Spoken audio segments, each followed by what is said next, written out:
I'm Douglas Johnson. I'm the author of The Root Causes of the Sudan Civil Wars.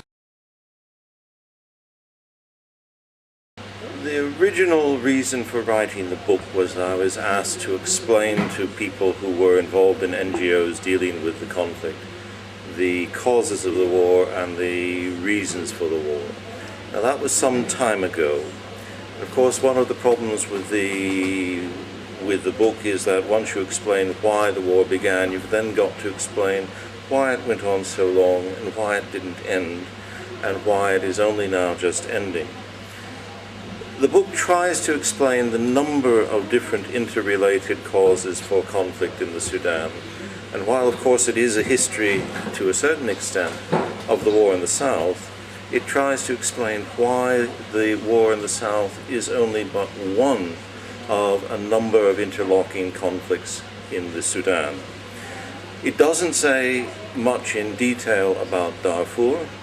It says even less in detail about the eastern Sudan. It says something about the splits and the schisms within the Muslim community of the northern Sudan.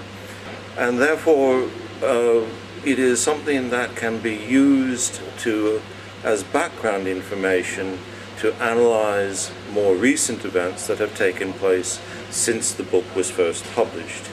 For instance, when looking at reports about fighting in Darfur, are the sorts of causes for conflict that are described in the book applicable to Darfur?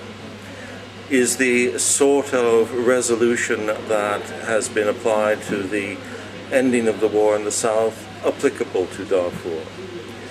Looking also at the peace agreement, which was signed after the book first appeared, one can use the book to look at the peace agreement itself and say, are the provisions of the peace agreement really addressing the root causes of the war?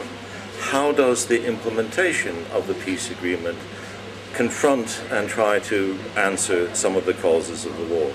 This would be one way in which that book could be used by somebody coming new to the Sudan.